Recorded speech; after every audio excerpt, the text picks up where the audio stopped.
Olá, eu sou o aluno Robert Muniz de Oliveira, faço o curso de Análise de Movimentos e Sistemas, estou atualmente no 10º módulo e essa é a apresentação da minha API.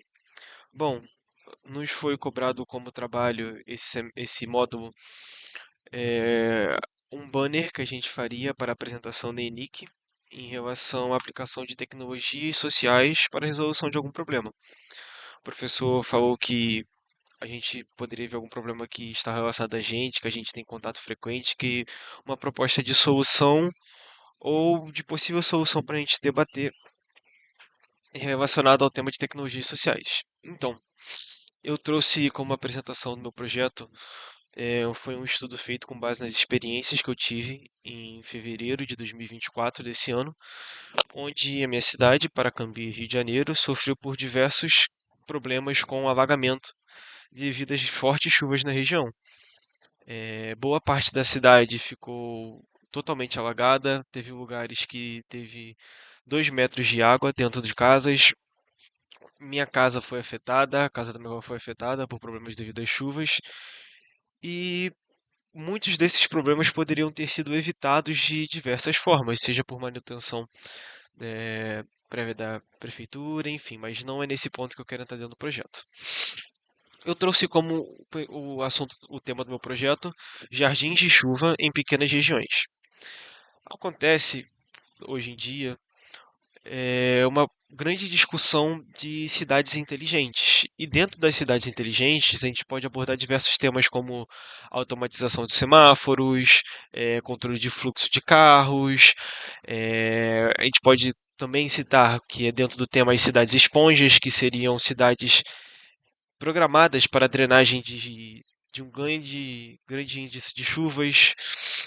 E dentro desse tema de cidades esponjas, eu trouxe um tema relacionado, só que um pouco menor, que são os jardins de chuva, que são jardins criados por pessoas ou até mesmo pela prefeitura, mas que não precisam de grande mão de obra qualificada e que tem o mesmo objetivo das cidades esponjas, fazer a drenagem de água para evitar alagamentos, ou até mesmo o grande índice de água espalhada pelas ruas. E só que qual que é a vantagem dos jardins de chuva relacionadas às cidades esponjas? Pode ser feito a drenagem de água em pequenos locais, em pequenas regiões, e a mão de obra não precisa ser qualificada. É realmente, tipo assim, não é tão difícil você fazer a implementação. Pode ser feito implementado até pelos próprios moradores da região, desde que haja alguma pessoa com conhecimento prévio para poder implementar e treinar essas pessoas.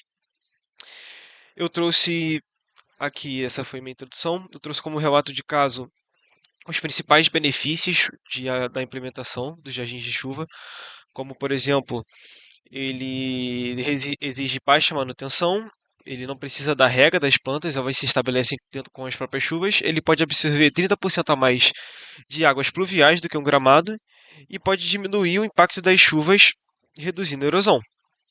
O resto está ali dentro do projeto, eu não vou me aprofundar muito devido ao tempo.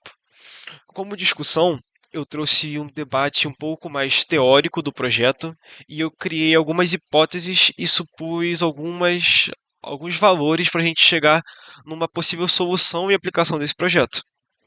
Eu trouxe aqui, vamos lá. Vamos supor que um bairro ele sofre constantemente com alagamento e que nos alagamentos é constatado que o índice de água seria mais ou menos de 50 milímetros referente ao alagamento, não à chuva. O índice do alagamento seria de 50 milímetros. E que com isso acontece frequentemente a perda de diversos itens pessoais dos moradores, seja eletrodomésticos, móveis, carros e por aí vai. E eu fiz a aplicação do projeto, onde nós iríamos implementar os jardins de chuvas nas residências. E o jardim de chuva, que eu não citei ali abaixo, eles têm a capacidade de reter ou de armazenar de 7 a 200 milímetros de chuva variando de acordo com a construção e tamanho. Então, esse jardim de chuva ele seria capaz de reter 70% do nível dos alagamentos e ou seja, 35 milímetros da chuva, e essa redução drasticamente de 35 milímetros por metro quadrado seria responsável não só pela prevenção de perdas, como também o quão rápido aquele espaço se tornaria habitável novamente, porque quando acontecem os alagamentos, muitas vezes cidades que não têm o saneamento muito correto, acontece de os rios transbordarem e as pessoas estarem expostas a doenças. Então, também afetaria o quão rápido aquele local se tornaria habitável novamente.